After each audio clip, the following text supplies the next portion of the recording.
আমন্ত্রণ দেশ জনপদ লাইভে আপনাদের সঙ্গে আছি আমি তোয়া আফরোজ। ময়মনসিংহের শহীদ পরিবারকে আর্থিক সহায়তা দিচ্ছে জুলাই শহীদ স্মৃতি ফাউন্ডেশন।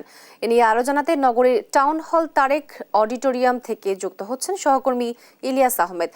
ইলিয়াস, অর্থ সহায়তা অনুষ্ঠানে কে কে উপস্থিত আছেন, কতজন পাচ্ছেন এর সহায়তা জানাবেন?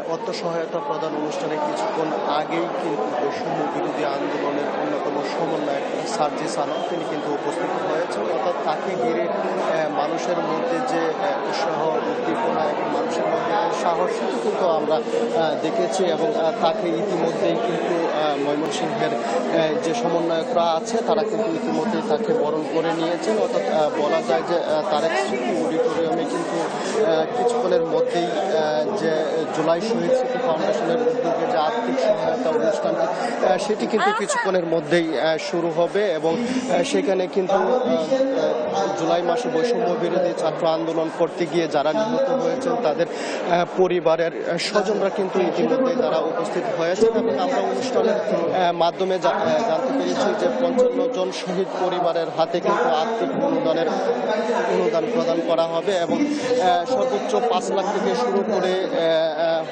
2 লাখ, কাউকে 3 লাখ এবং সকলকেই কিন্তু পর্যায়ক্রমে 5 লাখ টাকা করে প্রদান করা হবে।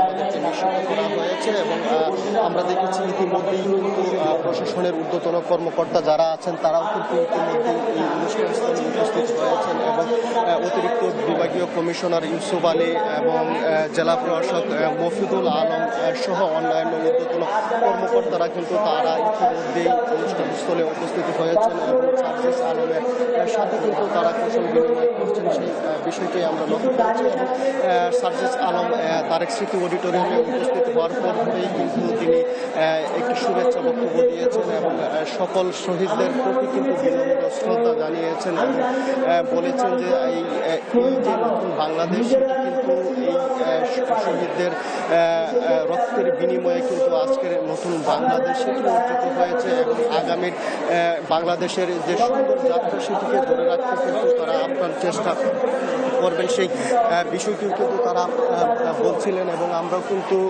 দেখছি যে এখানে কিন্তু স্থানীয় গণমাধ্যম কর্মী সহ শহীদ পরিবারের যে সদস্যরা রয়েছেন তারাও কিন্তু এই অনুষ্ঠানস্থলে উপস্থিত হয়েছেন এবং তারা কিন্তু সকলেই কিন্তু এখানে এসেছেন এবং অনুদানের যে চেক প্রদান অনুষ্ঠান সেটি কিন্তু কিছুক্ষণের মধ্যেই শুরু হবে এবং সেই ইতিমধ্যেই কিন্তু তাদের যে আনুষ্ঠানিকতা সেটি কিন্তু শুরু হয়েছে এবং আমরা যদি একটু আমরা যদি যুক্ত হতে চাই যে এখানে কিন্তু একটি অনুষ্ঠানটিকে ঘিরে কিন্তু একেবারেই যে আইন শৃঙ্খলা বাহিনী সেটি কিন্তু নিরাপত্তা ব্যবস্থা জোরদার করা হয়েছে এবং কিছুক্ষণ পরেই কিন্তু তাদের যে মূল আনুষ্ঠানিকতা সেটি কিন্তু শুরু হওয়ার কথা রয়েছে। সেই বিষয়টি কিন্তু আমাদেরকে শহীদ পরিবারের পাশে বাংলাদেশ এবং জুলাই শহীদ স্মৃতি ফাউন্ডেশনের পক্ষ থেকে সেই বিষয়টি কিন্তু নিশ্চিত করা হয়েছে এবং আমরা দেখেছি ময়মনসিংহ বিভাগের যে বৈষম্য আন্দোলনে শহীদ হয়েছিলেন যারা তারা কিন্তু সেই অনুষ্ঠানে যোগ দিয়েছেন এবং পরিবারের কথা শোনার জন্য কিন্তু আগ্রহে তারা বসে আছেন। অনুষ্ঠান 11টার দিকে শুরু হওয়ার কথা থাকলেও কিন্তু সকাল 9টা সাড়ে 9টার দিকে কিন্তু অতিথিরা বিভিন্ন জেলা থেকে তারা কিন্তু ময়মনসিংহে এসেছেন এবং তারা কিন্তু রেজিস্ট্রেশনের মাধ্যমে তারেক স্মৃতি অডিটোরিয়ামে প্রাঙ্গণে কিন্তু তারা এসেছেন এবং তারা কিন্তু তাদের যে পরিবারের অন্যান্য সদস্য রয়েছে সকলকে নিয়ে কিন্তু তারা এখানে মাঝখানে যারা দাঁড়িয়ে আছে একটু অনুরোধ করছি আপনারা এই সাইডে চলে আসুন। আমরা দেখেছি যে ময়মনসিংহের ঊর্ধ্বতন প্রশাসনের যে ঊর্ধ্বতন কর্মকর্তারা রয়েছেন তারা কিন্তু ইতিমধ্যেই সেই অনুষ্ঠান স্থলে এসেছেন এবং ইতিমধ্যেই তারা কিন্তু অনুষ্ঠান স্থলে এসেছেন এবং কিছুক্ষণের মধ্যেই কিন্তু তাদের যে আর্থিক সহযোগিতার প্রধান অনুষ্ঠানের কার্যক্রম সেটি কিন্তু শুরু হবে এবং শহীদ পরিবারের বেশ কয়েকজনের সঙ্গে কিন্তু আমরা কথা বলেছিলাম। তারা বলছেন যে এই যে আর্থিক অনুদান এবং তাদেরকে যে সম্মান দেওয়া হচ্ছে সেটি কিন্তু তারা খুবই আনন্দিত এবং খুবই কিন্তু খুশি। তারা বলছেন যে আগামীর বাংলাদেশ অগ্রযাত্রায় তাদেরকে স্মরণ রাখবে জাতি, সেই বিষয়টি কিন্তু তারা বলছিলেন। এই ছিল আমার কাছে ময়মনসিংহ থেকে সর্বশেষ। আপনাকে ধন্যবাদ ইলিয়াস। ময়মনসিংহের টাউন হল তারেক অডিটোরিয়াম থেকে যুক্ত ছিলেন সহকর্মী ইলিয়াস। ছাত্র জনতার গণ অভ্যুত্থানে আহত ও শহীদদের স্মরণ সভা অনুষ্ঠিত হচ্ছে চাঁপাইনবাবগঞ্জের শহীদ সাটু হল অডিটোরিয়ামে। এ নিয়ে বিস্তারিত জানাতে সরাসরি যুক্ত হচ্ছেন সহকর্মী তারেক রহমান। তারেক, অনুষ্ঠানে কি কি কর্মসূচি রয়েছে আর কে কে উপস্থিত আছেন জানাবেন। তোহা, আপনাকে ধন্যবাদ। আপনাকে আমি বলে রাখি, চাঁপাইনবাবগঞ্জের শহীদ সাটু হল মিলনায়তনে অনুষ্ঠিত হচ্ছে ছাত্র জনতার গণ অভ্যুত্থানে আহত এবং নিহতদের স্মরণ সভা। এই স্মরণ সভায় চাঁপাইনবাবগঞ্জের প্রত্যেকটি দপ্তরের প্রধান কর্মকর্তারা অংশগ্রহণ করেছেন এবং চাঁপাইনবাবগঞ্জে মোট 2 জন ব্যক্তি শহীদ হয়েছেন। একজন শহীদ তারেক এবং আরেকজন শহীদ মতিউর রহমান, তাদের পরিবার অংশগ্রহণ করেছেন এবং মোট 9 জন আহত হয়েছিলেন। সেই 9 জন আহতের পরিবারও কিন্তু এই স্মরণ সভায় অংশ নিয়েছেন। আপনাদেরকে একটু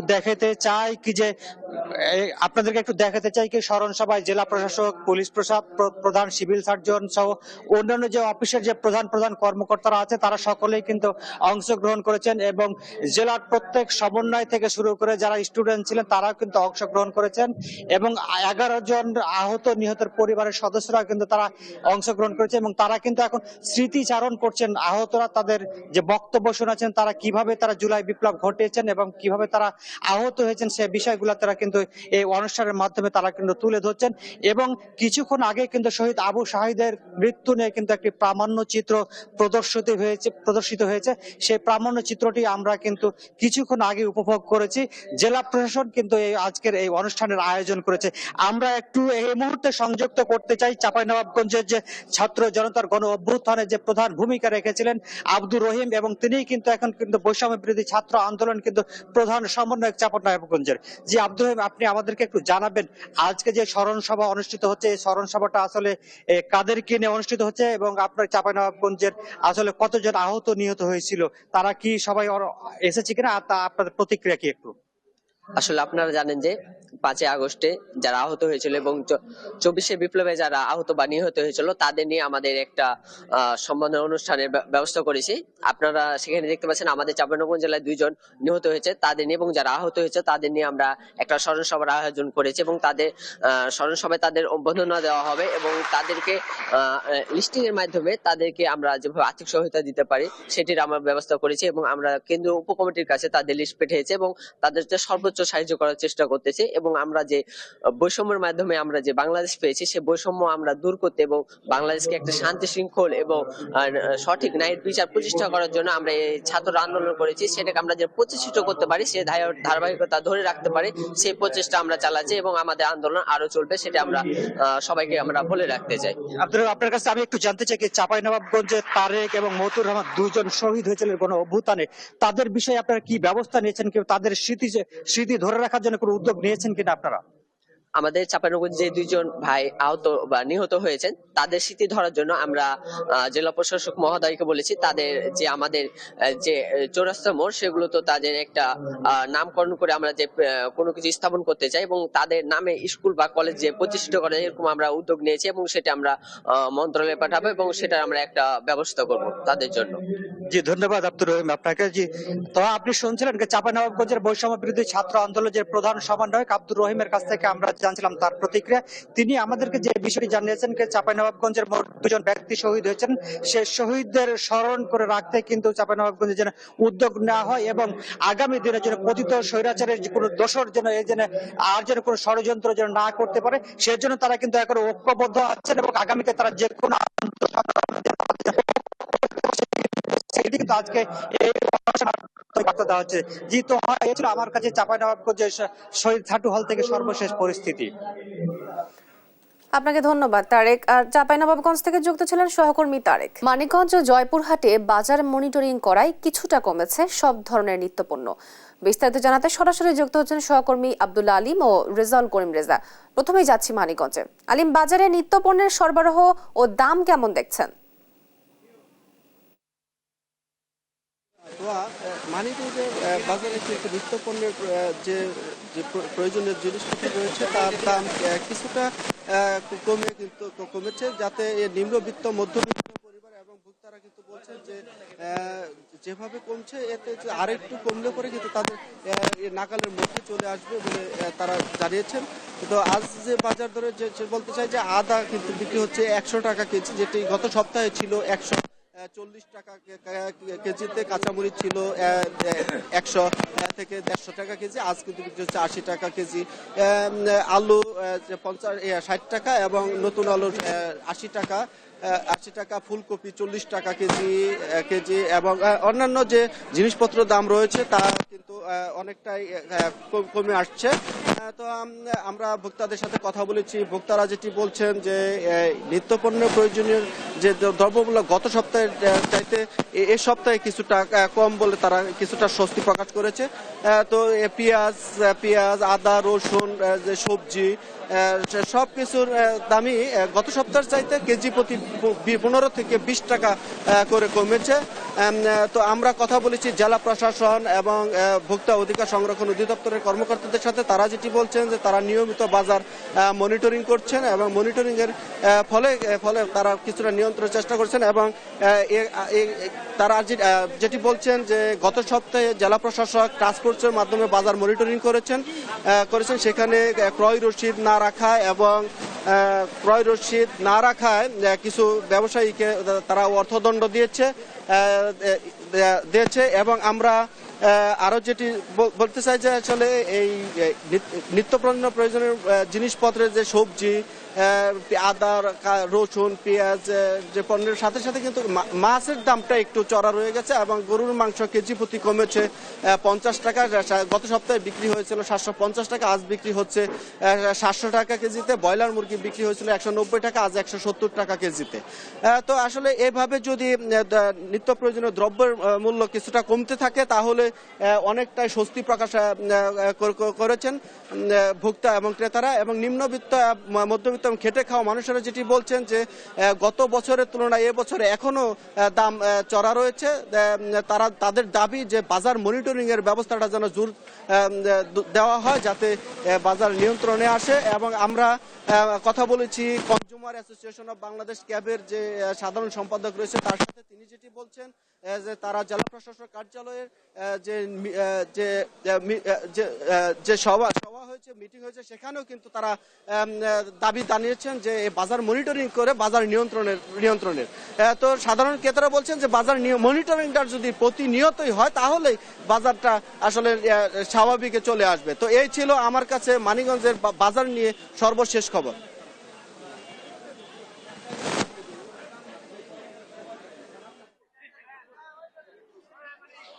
হ্যাঁ আলিম, আপনি জানাচ্ছিলেন মানিকগঞ্জের বাজার পরিস্থিতির খবর। আমি একটু জয়পুরহাটের বাজার পরিস্থিতির খবর জানাতে চাই যে আমি এখন দাঁড়িয়ে আছি জয়পুরহাটের সবচেয়ে বড় যে হাট, নতুন হাটে তো শনিবার এবং বুধবার করে লাগানো হয়, তো শনিবার হাটটি অনেক বড়। তো আমি একটু দেখাতে চাই ও জানাতে চাই যে জয়পুরহাটের কিন্তু এটা কিন্তু কৃষি নির্ভর এলাকা, এখানে কিন্তু সব ধরনের সবজি কিন্তু এখানে সরবরাহ হয়। পাশাপাশি আলু উৎপাদনের কিন্তু দেশের দ্বিতীয় বৃহত্তম জেলা হিসাবে পরিচিত। এই জেলায় আলু উৎপাদন হলেও কিন্তু এখানে আলুর দামের স্বস্তি নেই। এখনো কিন্তু 70 থেকে 75 টাকা পর্যন্ত আলু বিক্রি হচ্ছে। তো এখানে আলুর সংকট দেখা দিচ্ছে। আর তেলের সরিষার তেল 200 থেকে 220 টাকা, পাশাপাশি সয়াবিন তেল কিন্তু বোতলজাত তেল কিন্তু মার্কেট থেকে নেই বললেই চলে। তো খুব সংকটের মধ্যে দিয়ে যাচ্ছে বোতলজাত সয়াবিন তেল 175 টাকা বিক্রি হচ্ছে। তো আপনারা দেখছেন এখানে কিন্তু জেলা প্রশাসনের নির্বাহী ম্যাজিস্ট্রেট এখানে কিন্তু নিত্যদিন বাজার মনিটরিং করছেন।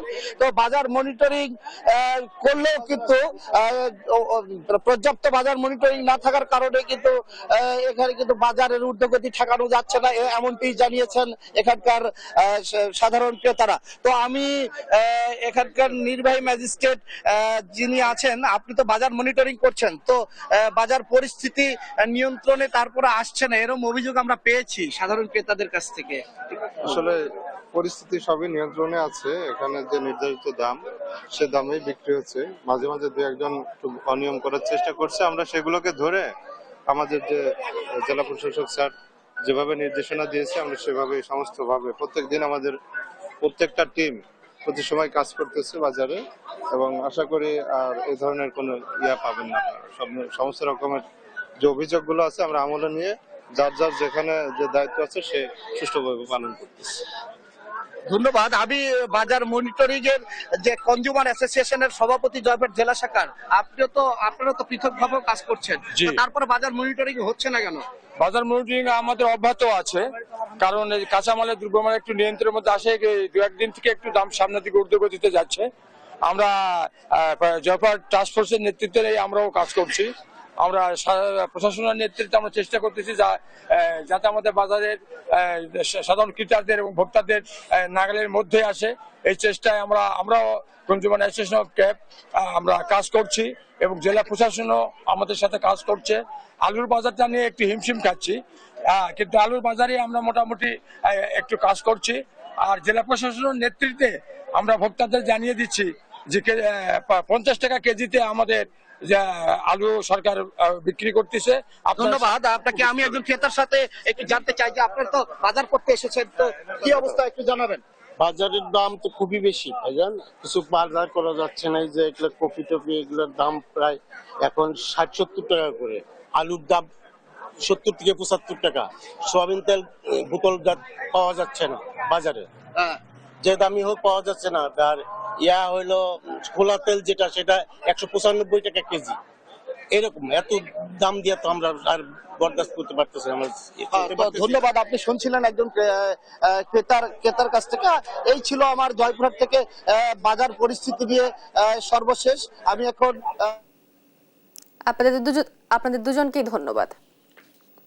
কুমিল্লায় আগাম শীতকালীন সবজির সরবরাহ বাড়ায় দাম কিছুটা কমেছে। বিস্তারিত জানাতে সরাসরি যুক্ত হচ্ছেন সহকর্মী সুমন কবির। সুমন, সবজির দাম কেমন দেখছেন? দাম নিয়ে ক্রেতা বিক্রেতারা কি বলছেন জানাবেন।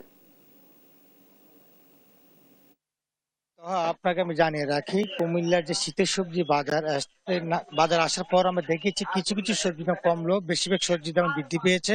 বিশেষ করে যদি একটা জিনিস দেখাই আপনাকে, যে করলার দাম 120 থেকে 140 টাকা কেজি বিক্রি হচ্ছে শীতের সবজি হওয়ার পরও।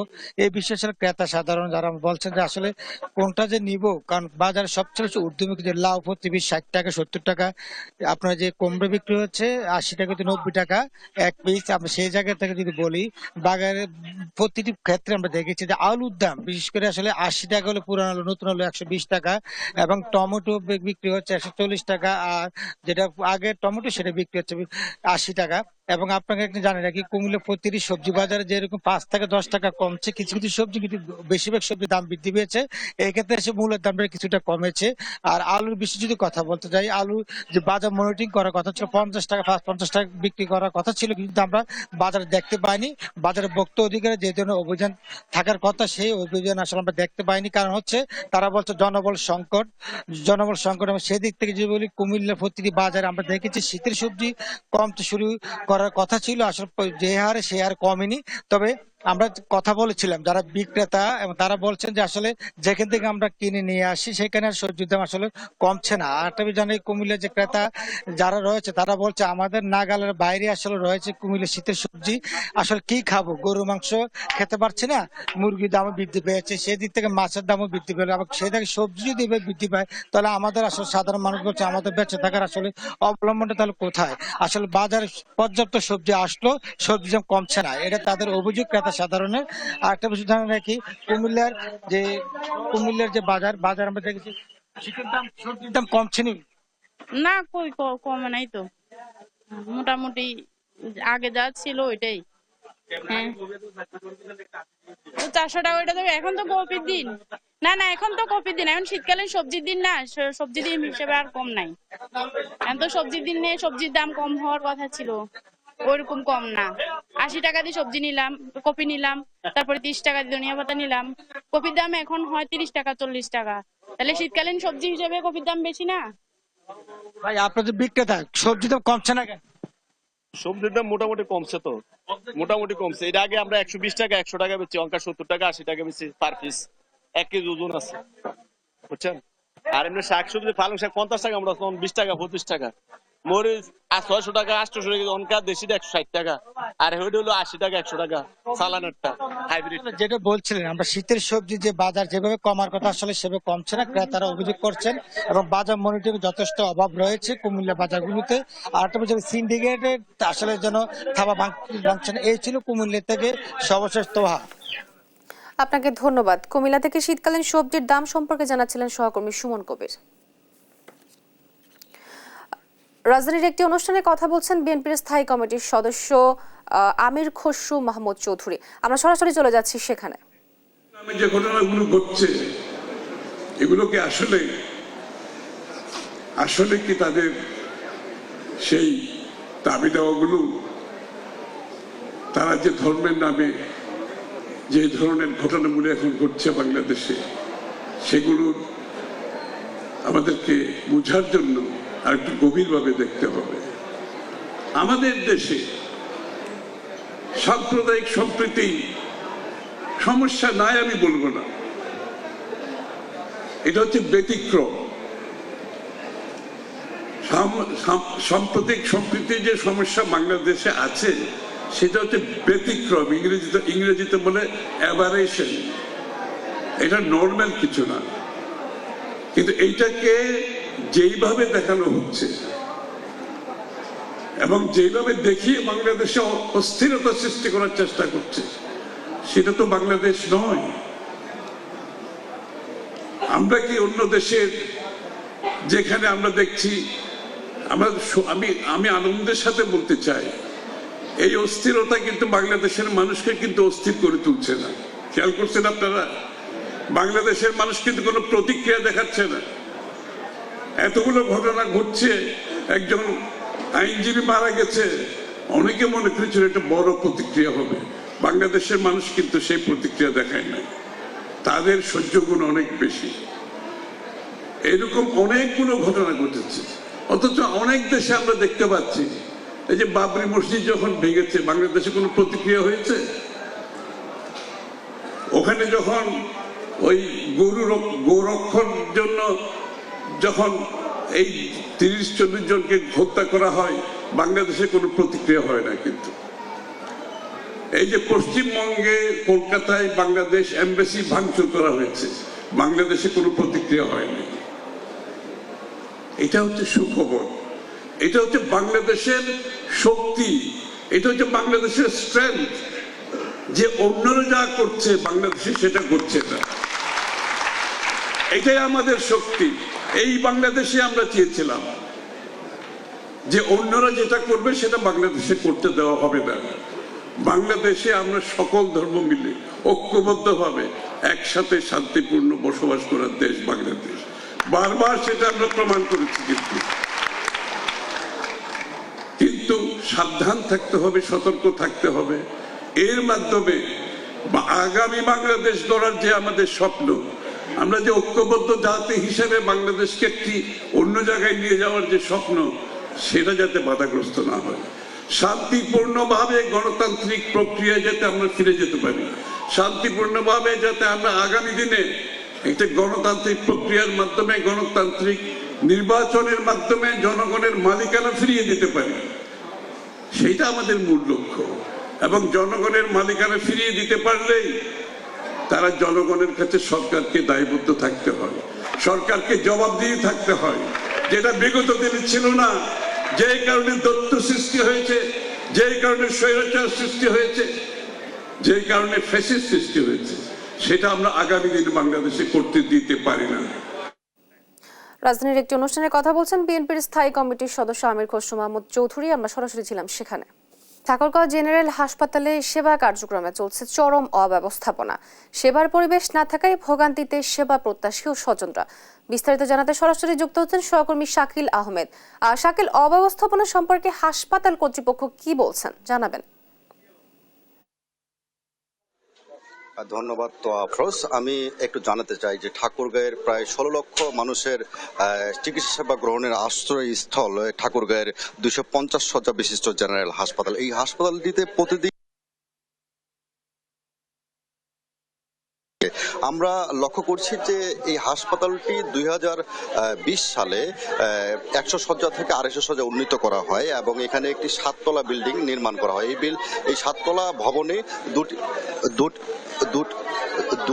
দুটি লিফট আছে। তো এই দুটি লিফটের মধ্যে একটি লিফট বেশ কয়েকদিন ধরে অকেজো হয়ে আছে এবং এই অকেজো হওয়ার কারণে রোগীরা নানা ধরনের দুর্ভোগ এর মধ্যে রয়েছেন। দেখা যাচ্ছে যে লিফট অনেক সময়, যে লিফটটি এখন সচল রয়েছে এই লিফটটিতে রোগীর চাপ থাকায় অনেক রোগীকে আপনার সিঁড়ি বেয়ে উপরে তলাগুলোতে উঠতে হচ্ছে। এতে করে অনেক ধরনের ভোগান্তি তাদের পোহাতে হচ্ছে। তো এখানে একজন রোগীর স্বজন রয়েছে। এই যে লিফটটি বন্ধ রয়েছে, তো এইটা আপনার কি ধরনের সমস্যা হচ্ছে? এখানে লিফট হলো দুইটা, একটা লিফট বন্ধ হওয়ার কারণে দেখেন কত রুগী, অসুস্থ রুগী কতগুলো এখানে উঠতে পারতেছে না, মানুষ এখানে ঘন্টার পর ঘন্টা দাঁড়ায় থাকতে হচ্ছে।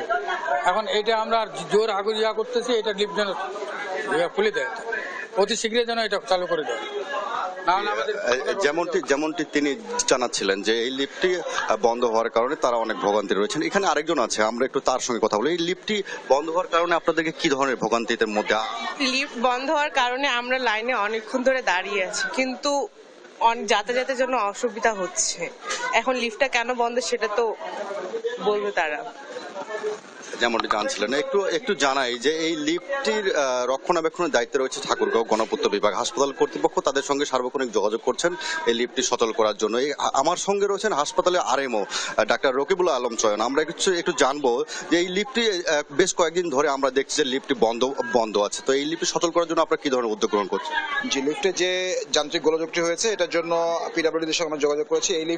এই সবগুলো লিফটই আসলে রক্ষণাবেক্ষণের দায়িত্বে আমাদের হচ্ছে গণপূর্ত বিভাগ থাকে। তাদের ইঞ্জিনিয়ার এসে দেখেছেন, দেখে কোনো একটা যান্ত্রিক ইকুইপমেন্ট, ইনভার্টার সম্ভবত, সেটা ঢাকায় পাঠিয়েছেন। সেটা ঠিক হয়ে আসলেই হয়তো তারা ইনস্টল করবেন। জি, তিনি যেমনটি জানাচ্ছেন তারা চেষ্টা করছেন লিফটটি সচল করার জন্য। এই ছিল ঠাকুরগাঁয়ের হাসপাতাল থেকে সর্বশেষ তথ্য। আপনাকে ধন্যবাদ শাকিল আহমেদ। ঠাকুরগাঁও জেনারেল হাসপাতালের অব্যবস্থাপনা সম্পর্কে জানাচ্ছিলেন সহকর্মী শাকিল। মৌলভীবাজারের কুলাউড়ার চাতলাপুর শুল্ক স্টেশনের ভারতের কৈলা শহরে ইসকন সদস্যরা রাস্তা বন্ধ করায় বাধাগ্রস্ত আমদানি রফতানি। এ বিষয়ে বিস্তারিত জানাতে সহকর্মী সালে এলাহি কুটি জানাচ্ছেন বিস্তারিত। আমি এখন রয়েছি, এটি হচ্ছে মৌলভীবাজার জেলার কুলাউড়া উপজেলার চাতলাপুর চেকপোস্ট। এই চেকপোস্ট দিয়ে বাংলাদেশের সাথে ভারতের প্রতিদিন আমদানি রপ্তানি হয় এবং বিশেষ করে বাংলাদেশ থেকে মাছ যেটি রপ্তানি হয়। আমি আপনাদের যদি দেখাতে চাই যে সাম্প্রতিক সময়ে 2024 সালের এই 27 নভেম্বর থেকে ভারতের যে ইসকন তারা রয়েছেন তাদের বাধার কারণে কোনো রকম মালামাল বাংলাদেশ থেকে ভারতে প্রবেশ করতে পারতেছে না। এই কারণে বাংলাদেশের যারা রপ্তানি করেন বিভিন্ন পণ্য, বিশেষ করে মাছ, তারা কোনো রকম রপ্তানি করতে পারতেছে না। 27 তারিখ কোনো রকম প্রশাসনিক জটিলতা ছাড়াই প্রতিদিনের মতো যেভাবে মাছ রপ্তানি করেন সেরকম মাছ রপ্তানি করার জন্য চেকপোস্টে নিয়ে আসার পরে কোনো মাছ ভারতে প্রবেশ করাতে পারেননি বাংলাদেশের ব্যবসায়ীরা। এতে প্রায় 34,250 কেজি মাছ বাংলাদেশের আটকা পড়ে এবং যারা ব্যবসায়ী রয়েছেন তারা মাছগুলো চেকপোস্ট থেকে ফেরত নিয়ে আবার সেটাকে প্রক্রিয়াজাত করছেন। তাদের আশা যেটা পুনরায় আবার তারা সেটা রপ্তানি করতে পারবেন। আমি কথা বলেছিলাম যারা চাতলাপুর স্থল শুল্ক স্টেশনের কর্মকর্তারা, তারা বলছেন যে প্রশাসনিক কোনো সমস্যা নেই। এই সমস্যা না থাকায় পরেও যে কেন কীভাবে এই মাছের চালানটা তারা ভারতে প্রবেশ করাতে পারে না, তারা এখন পর্যন্ত কোনো রকম বোধগম্য হচ্ছে না। তারা ঊর্ধ্বতন কর্তৃপক্ষকে জানিয়েছেন যে এটা তারা সমস্যার সমাধানের জন্য, অর্থাৎ মৌলভীবাজারের যে চাতলা চেকপোস্ট দিয়ে যে আমদানি রপ্তানি, সেই আমদানি রপ্তানিটা এখন বন্ধ রয়েছে। এতে দুই দেশের যে বাণিজ্য সেটা অনেকটাই স্থবির হয়েছে। এতে বাংলাদেশের যে অনেকটা যারা ব্যবসায়ী রয়েছেন তারা অনেকটা ক্ষতিগ্রস্ত হয়েছেন বলে আমাকে জানিয়েছেন। এই হচ্ছে মৌলভীবাজারের চাতলা চেকপোস্টের সর্বশেষ আমদানি রপ্তানির খবর। মৌলভীবাজারের কুলাউড়ার চাতলাপুর শুল্ক স্টেশনের আমদানি রপ্তানি বাধাগ্রস্ত হচ্ছে এবং সেই বিষয়ে বিস্তারিত জানাচ্ছিলেন আমাদের সহকর্মী সালেহ কুটির। মিরপুরের দ্বিতীয় ওয়ানডেতে বাংলাদেশ নারী দলের বিপক্ষে ব্যাট করছে আয়ারল্যান্ড। এই মুহূর্তে মিরপুর শেরে বাংলা জাতীয় স্টেডিয়ামে আছেন সহকর্মী রফিউল ইসলাম রাতুল। আমরা সরাসরি চলে যাচ্ছি তার কাছে। রাতুল, ম্যাচের সবশেষ অবস্থা কেমন দেখছেন জানাবেন?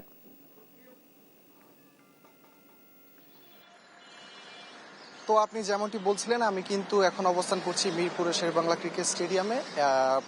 3 ম্যাচ সিরিজের প্রথম ওয়ানডেতে রেকর্ড জয়ের পর আইরিশ নারীদের বিপক্ষে কিন্তু আজকে দ্বিতীয় ওয়ানডেতে মুখোমুখি হয়েছে বাংলাদেশ নারী দল। এবং প্রথম ম্যাচে আয়ারল্যান্ড হারের পর ঘুরে দাঁড়ানোর যে একটা প্রত্যয়, সেটাই কিন্তু আমরা তাদের কাছ থেকে দেখতে পাচ্ছি। টসে জিতে তারা ব্যাটিংয়ের সিদ্ধান্ত নিয়েছে আইরিশ নারীরা। প্রথম 2 ব্যাটসম্যান খুব একটা ভালো রান করতে না পারলেও তারা সাজঘরে ফিরে গেছেন আউট হয়ে, এবং তারপরে দলের যে অধিনায়ক অ্যামি এবং তার পাশের ব্যাটার নিয়ে তিনি কিন্তু ক্রিজে সেট হয়ে গেছেন এবং ভালো একটি স্কোর নিয়ে কিন্তু আয়ারল্যান্ড আগাচ্ছেন। এখন পর্যন্ত অ্যামি হান্টারের স্কোর আমরা তিনি তার হাফ সেঞ্চুরি পূর্ণ করেছেন এবং বর্তমানে বাংলাদেশের স্কোর 114 রানে 2 উইকেট। তো এই ছিল আমার কাছে মিরপুরের শেরেবাংলা ক্রিকেট স্টেডিয়াম থেকে সবশেষ। তো ধন্যবাদ আপনাকে। মিরপুর শেরেবাংলা জাতীয় স্টেডিয়াম থেকে যুক্ত ছিলেন সহকর্মী রফিউল ইসলাম রাতুল। এই ছিল এখনকার দেশ জনপদ লাইভ। পরের বুলেটিন দেখার আমন্ত্রণ রইল। ধন্যবাদ।